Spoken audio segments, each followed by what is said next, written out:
ஒரு அழகான வீடு. அங்க ஒரு பூனையை வளர்த்துக்கிட்டு இருந்தாங்க. அதே வீட்டுல ஒரு பொந்துக்குள்ள ஒரு எலியும் வாழ்ந்து வந்தது. அந்த பூனையும் அந்த எலிய சாப்பிட ரொம்ப நாளா முயற்சி செஞ்சது. ஆனா அதால பிடிக்கவே முடியல. அந்த எலியை எப்படியாவது சாப்பிட்டே ஆகணும்னு நினைச்ச பூனை ஒரு தந்திரம் பண்ண ஆரம்பிச்சது. பூனை எலி இருக்கிற நேரமா பார்த்து அந்த பொந்துக்கு முன்னாடி போய் நின்னு, நம்ம இனிமே நல்ல நண்பர்களா இருக்கலாம், நான் இனிமே உன்னை தொந்தரவு செய்யவே மாட்டேன், அதே போல மத்த பூனைகள் கிட்ட இருந்தும் உன்னை நான் காப்பாத்துறேன் அப்படின்னு சொல்லி ரொம்ப ஆசையா பேசுச்சு. 2 பேரும் ஒரு நாள் பூரா ரொம்ப சந்தோஷமா இருந்தாங்க. எலியும் பூனையும் ரொம்ப நம்ப ஆரம்பிச்சது. மறுநாள் காலையில ரொம்ப பசிச்சதுனால பூனை எலிய சாப்பிட போச்சு.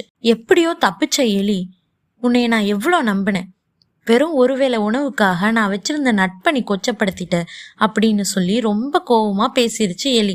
அதை கேட்ட பூனைக்கு ரொம்ப கஷ்டமாயிடுச்சு. எப்பவுமே நம்மள நம்புறவங்கள நம்ம ஏமாத்தவே கூடாது.